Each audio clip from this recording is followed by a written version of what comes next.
Boa noite, meus irmãos, graça e paz do nosso Senhor e Salvador Jesus Cristo. Estamos voltando, a esse estilo de apresentação, esse estilo de trazer estudos bíblicos gravados, Já fazia bastante tempo, desde a da penúltima vez que nós paramos, fechamos a igreja, que nós não trazemos essa maneira de estudar a palavra de Deus por meio de estudos gravados. Tem um lado ruim que a gente não sente, o contato com os irmãos. Eu particularmente sinto bastante falta disso, mas é bom porque os estudos eles ficam gravados e os irmãos podem ver depois. Apesar do ideal é você estar vendo agora, no momento em que o vídeo está sendo lançado. Mas vamos orar, pedir que o Senhor nos fale ao coração por meio da sua palavra, por meio das suas sagradas escrituras. Estou gravando agora pela manhã, início já de tarde, então vamos pedir para que o Senhor ministre nas nossas vidas, A gente sonha um dia em termos um ambiente profissional, para a gravação desses vídeos. Então, se você ouvir o som de carro, algum barulho, por favor, releve por gentileza aí, tá bom? Vamos orar então, queridos, em nome de Jesus. Pai, nós agradecemos ao Senhor por esse tempo aqui onde podemos estudar a Tua Palavra. Esse assunto que nós vamos falar hoje é tão importante, que o Senhor nos ajude, Deus, a entendermos muito mais a respeito das Tuas Sagradas Escrituras e daquilo que o Senhor tem para nós. Fala conosco, fala com cada irmão em nome de Jesus. Amém. Nós, nesse dia, iremos falar sobre pecados intocáveis, que tem sido o estudo básico. Nós estamos estudando aquele livro, Pecados Intocáveis, e hoje nós iremos falar sobre um pecado que é bastante comum na nossa sociedade, no meio em que nós vivemos, que é o pecado do orgulho, da soberba, da arrogância. Eu vou estar depois disponibilizando os slides, caso você queira depois acompanhar na sua casa, ou mesmo durante esse estudo vou colocar ali no link da descrição desse vídeo uma maneira de você estar assistindo de forma online esse estudo bíblico, tá bom? Então, o que vem a ser orgulho, soberba, arrogância, Então eu coloquei aqui uma definição bem simples para a gente pensar nessa ideia. A gente vai dividir esse estudo em praticamente 2 a 3 partes, tá? Para que também não fique uma coisa muito corrida, Às vezes a gente corre demais com o tema e a gente acaba não desenvolvendo bem. Então a gente vai estudar aí durante provavelmente 2 a 3 quartas-feiras esse tema, porque orgulho subdivide em outros subpontos de pecados, por assim dizer. Mas de maneira geral, o que vem a ser orgulho, É pensar sobre si mais do que convém, É arrogância, é uma autoestima excessiva, Vamos abrir as nossas Bíblias num texto, Jeremias capítulo 9. Se você abrir a sua Bíblia lá no livro do profeta Jeremias, a gente vai estudar bastante textos bíblicos. Então você use aí bastante a sua Bíblia, tá? Jeremias, Jeremias 29, a partir do verso 23.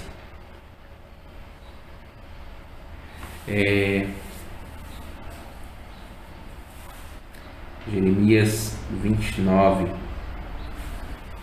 eu só confirmar aqui, tenho a impressão que o texto está errado. Normal. Jeremias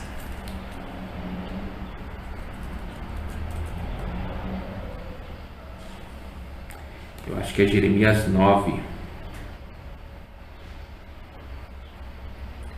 eu só confirmar aqui. Quem sabe faz ao vivo, A gente acaba falhando aí nesses textos, Isso, perdão. Jeremias 9, tá? Jeremias 9, não 29, como eu coloquei aqui no slide, vou até corrigir depois. Jeremias capítulo 9, a partir do verso 23 e 24, diz o seguinte na palavra do Senhor. Assim diz o Senhor: Não se glorie o sábio na sua sabedoria, nem o forte na sua força, nem o rico na sua riqueza. Mas aquele que se glorie, glorie nisto, em me conhecer e saber que eu sou o Senhor e faço misericórdia, juízo e justiça na terra, porque destas coisas me agrado, diz o Senhor.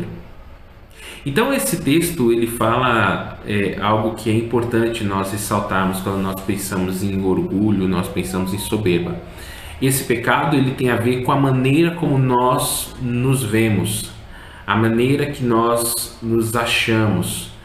Mais para frente a gente vai ver, acaba sendo no final das contas uma visão distorcida da pessoa e da imagem que deveríamos ter de nós mesmos, Então, qual é o problema do pecado do orgulho? Quais são as questões que envolvem esse tipo de pecado?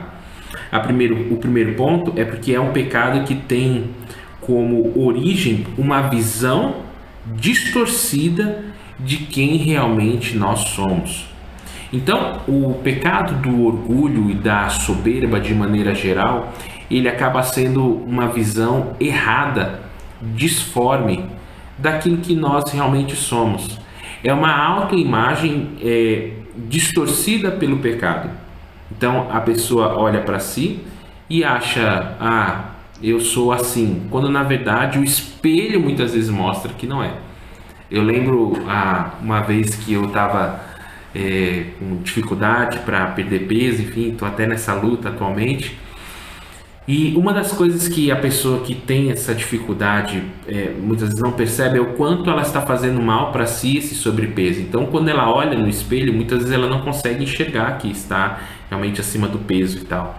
E às vezes o médico, através dos exames de sangue, fezes, urina, enfim, faz aquele levantamento e fala: olha, você está passando por um problema de obesidade, Isso faz mal para a sua saúde. Então, a gente muitas vezes muda a maneira como nós agimos quando nós mudamos a maneira como nós pensamos a respeito de si mesmo. Então, o orgulho ele é um pecado que geralmente tem a ver com a maneira como nós nos enxergamos. E geralmente esse pecado também tem a ver com a maneira como nós enxergamos os outros, Nós também enxergamos os outros de maneira distorcida. Então nós enxergamos a nós de maneira distorcida e enxergamos os outros de maneira distorcida. Romanos capítulo 2, se você puder, abra sua Bíblia lá. Romanos 2, 21. Vai dizer assim a palavra do Senhor: você, pois, que ensina aos outros, não ensina a si mesmo?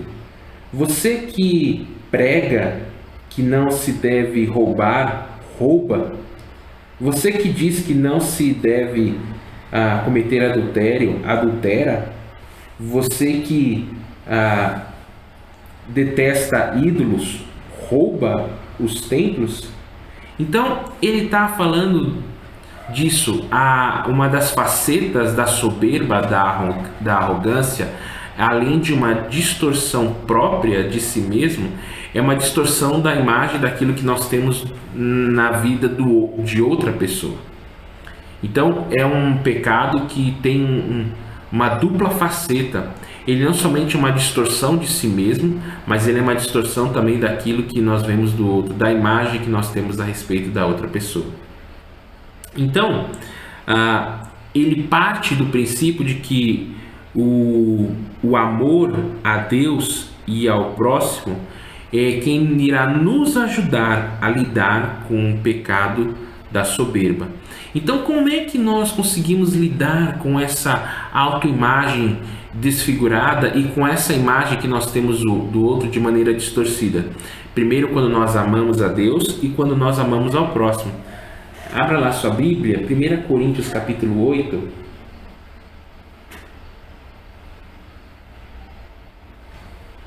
1 Coríntios capítulo 8, verso 1, diz o seguinte: no que se refere às coisas sacrificadas a ídolos, sabemos que todos temos conhecimento. O conhecimento leva ao orgulho, mas o amor edifica. Então, quando eu tenho muito conhecimento, quando eu me acho assim, eu sou um cara letrado, tenho muito conhecimento das coisas, geralmente a gente tende a ter uma postura bastante soberba, bastante orgulhosa, quando nós achamos, né, que sabemos das coisas, o famoso dono da verdade, né? Então o cara sabe tudo de economia, o cara sabe tudo de teologia, o cara sabe tudo de elétrica, o cara sabe tudo de hidráulica. Então é o famoso dono da verdade. E é até difícil você conversar com pessoas assim, em que não se coloca num pedestal de humildade, por assim dizer, para buscar aprender outras coisas. Então esse é um problema do pecado da soberba. E como é que a gente vence isso? Como é que a gente trabalha isso? É quando a gente tem uma visão a respeito de Deus, uma visão sadia, uma visão saudável a respeito de Deus e a respeito do próximo. E qual é a lente, né? Qual é o óculos que nos ajuda a ter uma visão saudável a respeito de quem é Deus e de quem é o nosso próximo? Essa lente se chama amor. Então, geralmente, quando eu olho para o meu irmão com desdenho, talvez esteja faltando amor e graça nos nossos olhos. Essa é uma questão que é importante a gente pensar.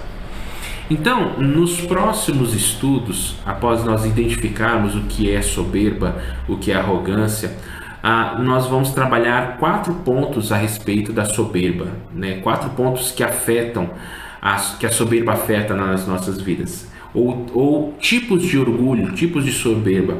Então, o primeiro, ele tem a ver com o orgulho do moral, ou moralismo. A gente vai trabalhar esse tipo de orgulho hoje.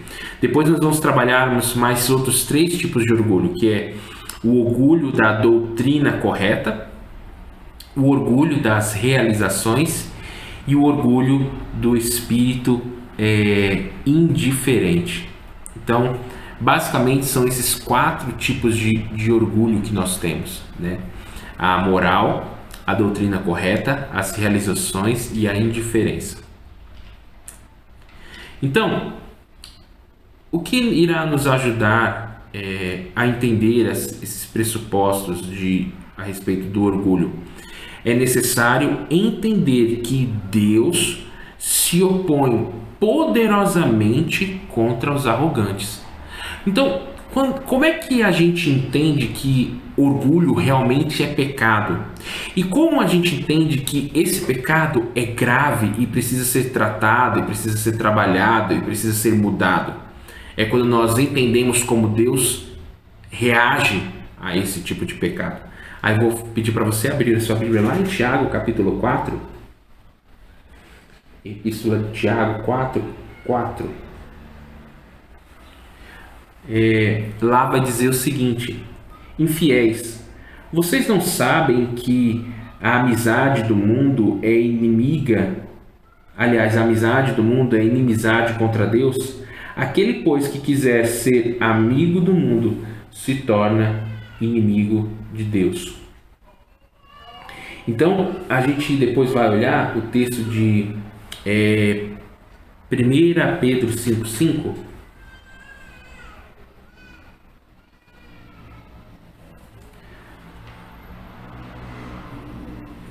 1 Pedro 5:5 diz assim: peça igualmente aos jovens, estejam sujeitos aos que são mais velhos, que todos se revistam de humildade no trato uns com os outros, porque Deus resiste aos soberbos, mas dá graça aos humildes. Então, esse é um texto que se refere lá também no Antigo Testamento, que diz exatamente essa ideia, que Deus ele resiste ao soberbo, ao orgulhoso, ou em outras palavras, Deus ele se opõe, essa ideia de resistir, Deus se opõe de maneira direta ao coração, à mente daquele que é orgulhoso, daquele que é soberbo, daquele que se levanta contra a vontade de Deus. Então é importante a gente entender que o embate com relação à soberba é diretamente contra Deus. É um pecado que Existem pecados que são contra nós mesmos, contra o nosso próprio corpo, existem pecados que são contra o nosso próximo, mas a impressão que se dá por parte desse texto é que uma vez que a gente pratica o pecado da soberba, o pecado do orgulho, da altivez, da arrogância, é um pecado que é contra, não que os outros pecados não sejam, os outros pecados também são diretamente contra Deus, mas é um pecado que tem sua origem diretamente ou está inteiramente ligado à pessoa de Deus. Quando eu sou orgulhoso, eu estou reconhecendo que eu sou maior que Deus, eu estou acima de Deus. Então isso é muito importante a gente ter ideia da maneira como Deus lida com essa questão. Então, falando um pouquinho sobre essa ideia do pecado do moralismo ou da soberba da moral, né? Que tipo de pecado é esse? É o pecado que se expressa no sentimento de superioridade moral em relação a terceiros. Então, é quando eu olho para a vida do outro e me considero moralmente melhor, moralmente superior, moralmente acima daquela pessoa, né? Então, muitas vezes nós nos consideramos, nesse caso, os donos da verdade. É um pecado que geralmente ele se manifesta bastante em cristãos conservadores, que somos nós, cristãos conservadores, cristãos reformados, né? Em que a gente olha para o modelo de sociedade que nós vivemos atualmente e achamos que nós somos superiores a eles, né? Por reconhecermos certos tipos de pecado. Então, como a sociedade ela tolera pecados como tipo adultério, homossexualismo, avareza, divórcio, drogas, embriaguez, nós acabamos que nós achamos que nós somos superiores moralmente, como acontece exatamente na parábola do fariseu e do publicano. Vamos abrir lá? Lucas capítulo 19, aliás, Lucas capítulo 18, verso 9.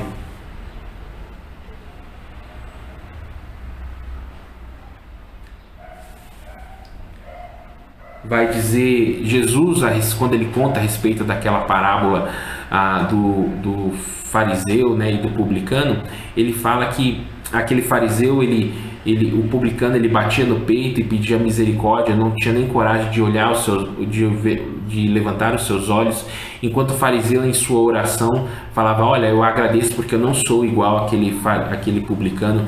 Isso na verdade era uma realidade, inclusive era uma oração que não sei se hoje é praticada, acredito que até não, mas que muitos judeus praticavam em sua época. Olha, graças eu te dou porque eu não sou, principalmente os homens, né? Não sou uma mulher, não sou um publicano, não sou um gentil. Então havia uma soberba moral por parte principalmente dos fariseus em se achar superior. Então, Lucas capítulo 18, verso 9 vai dizer assim: Jesus também contou esta parábola para alguns que confiavam em si mesmos por se considerarem justos e desprezavam os outros.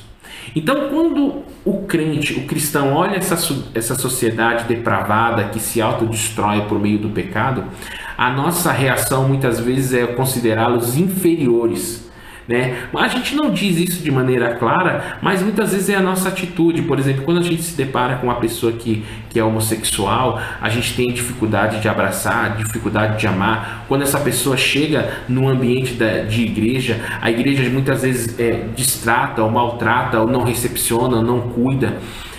Hoje, inclusive, nós somos tidos como pessoas homofóbicas, e exatamente porque, não por conta da nossa doutrina ou por conta de sermos simplesmente contra a homossexualidade, mas a maneira como nós nos portamos diante dessa homossexualidade, a maneira como nós nos portamos, por exemplo, com relação a alguém que comete adultério ou avareza.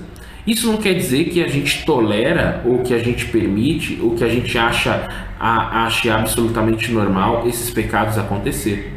Mas se nós não cometemos esses pecados, nós cometemos muitas vezes outros tipos de pecado.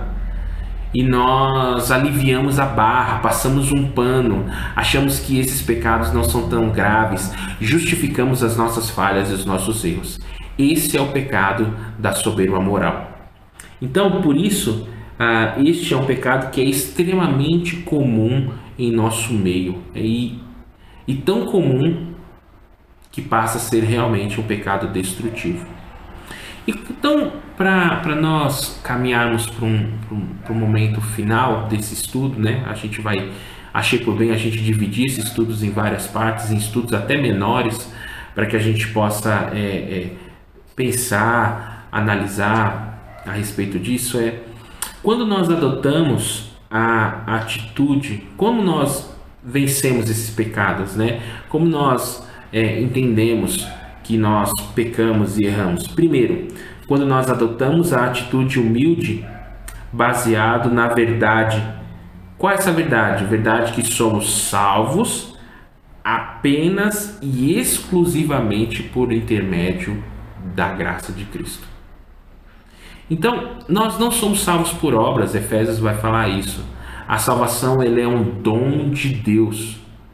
Em outras palavras, não há absolutamente nada que possamos fazer para que alcancemos a salvação.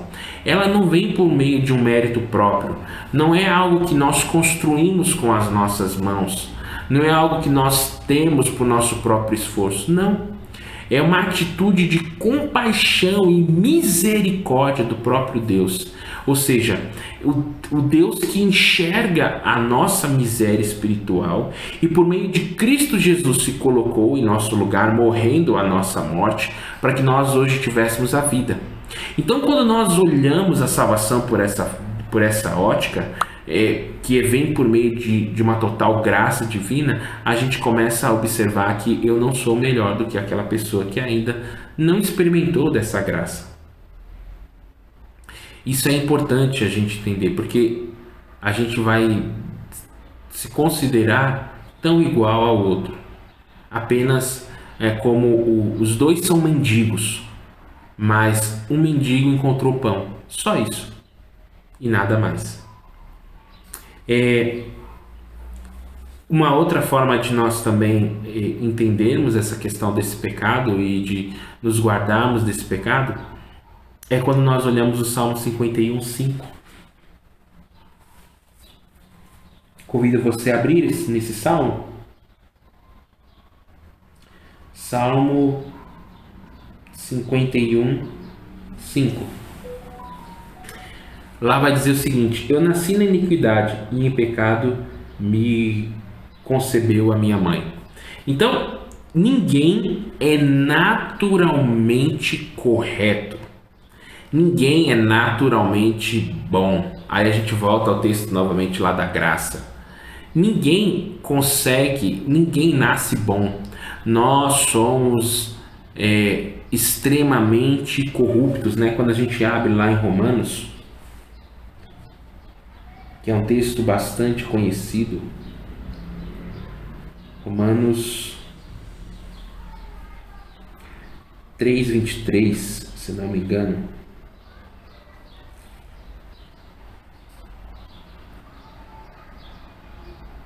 Lá vai dizer o seguinte, eu vou ler a partir do 22. É justiça de Deus, mediante a fé em Jesus Cristo, para todos e sobre todos os que creem, porque não há distinção. Versículo 23, pois todos pecaram e carecem da glória de Deus, sendo justificados gratuitamente por sua graça, mediante a redenção que há em Cristo Jesus. Então esse texto, ele mostra dois pontos que são extremamente importantes. A salvação vem por meio da graça, não é algo que nós merecemos, por intermédio de Jesus Cristo. E o segundo ponto, que até a gente pode até pensar anterior a esse, é que eu e você somos pecadores. Necessitamos muito, desesperadamente, da graça de Cristo. E tudo aquilo que nós temos hoje é por meio dessa graça, e não há mérito nosso, não há mérito seu, não há mérito meu, não há mérito de ninguém. É importante entendermos isso, porque senão a gente cai no pecado da moralidade, da soberba, de nos acharmos superiores, né? É um ponto que, por exemplo, às vezes as pessoas falam, né? Perguntam, Alexandre, você abrindo ponto, né? Você é de direita, você é de esquerda, o que você é? E eu falo que eu sou cristão, porque ambos os espectros nascem de um pressuposto ruim. Se por um lado o pressuposto da esquerda, do socialismo, prega de que o homem não é, nasce bom e é a sociedade que o corrompe, por isso que eles pensam nessa ideia da ditadura do proletariado, em que o Estado vai impor sobre as pessoas, e aí todas as pessoas vão acabar recebendo a mesma coisa, enfim, partindo da mesma ideia, porque parte do pressuposto de que o homem é bom, mas o homem é mau. E por outro lado, quando a gente olha o liberalismo, quando a gente olha o capitalismo, que diz, olha, o mercado ele vai se autogerir, né? Ou seja, o mercado, o livre mercado vai trazer uma situação de justiça, porque ele vai se autoequilibrar, né? Para estar partindo do pressuposto de que o homem é bom, porque é o homem quem está por trás do mercado, de que o homem vai gerar justiça por meio do negócio, e a gente sabe que não é assim. O capitalismo, por mais que ele parta de uma premissa do trabalho, enfim, ele erra em achar que simplesmente o homem é bom o suficiente, o mercado é bom o suficiente para se autorregular, e não é. Por quê? Porque o homem é mau. Eu e você somos maus por natureza. O que nos torna, não há nada de bom dentro do nosso coração se não fosse Cristo Jesus, nosso Senhor e Salvador. Então, quando nós tomamos essa consciência, isso nos ajuda. Nós devemos nos identificar com a sociedade pecadora em que nós vivemos. Então, a gente precisa olhar para a sociedade que nós vivemos atualmente e observarmos que... Deixa eu só... Peço perdão aqui, dei uma cortadinha que acabei mexendo numa coisa aqui na tela. Então, como estava dizendo, o que acaba acontecendo? A sociedade parte de um pressuposto ruim de pecado, e como nós devemos olhar essa sociedade? Nós devemos olhar com os olhos da graça e nos identificarmos com essa sociedade. É lógico que a gente não deve aceitar o pecado da sociedade, mas nós devemos olhar com os olhos da compaixão e misericórdia como Cristo olha para nós. É interessante que aí a gente tem o exemplo de Esdras. Esdras, aí peço para você abrir a sua Bíblia, Esdras 9:6.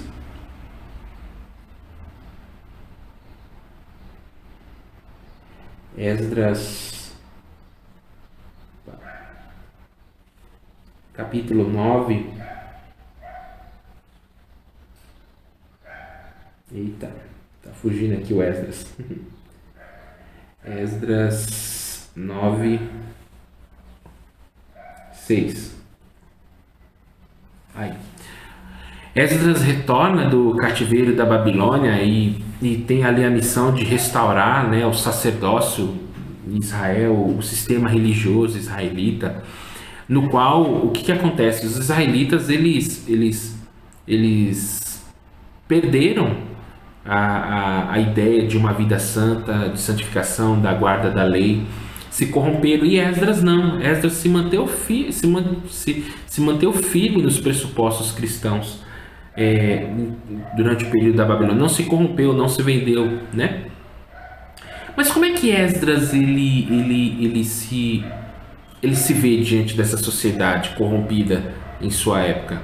Como é que ele se relaciona? É uma relação que Esdras estava acima da nação judaica? Esdras 9:6 vai nos mostrar como Esdras se via e como ele via o povo.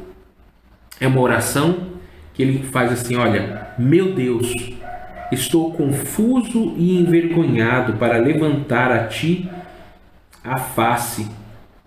Meu Deus, porque as nossas iniquidades se multiplicaram sobre a nossa cabeça e a nossa culpa chega até os céus.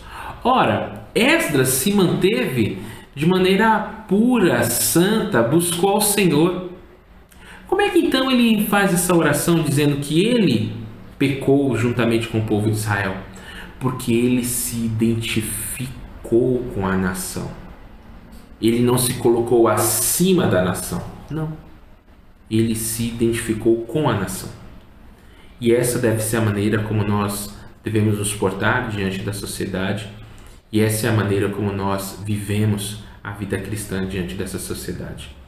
Que eu e você possamos viver de maneira santa, graciosa, fugindo do pecado e do falso moralismo, e que possamos alcançar a sociedade que tanto precisa de Jesus.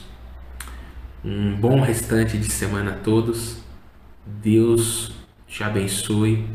Em nome de Deus, orar. Deus, ajude a cada um de nós a fugirmos do pecado da falsa moralidade e possamos andar segundo a tua verdade e o teu querer. Em nome de Jesus. Amém. Deus te abençoe.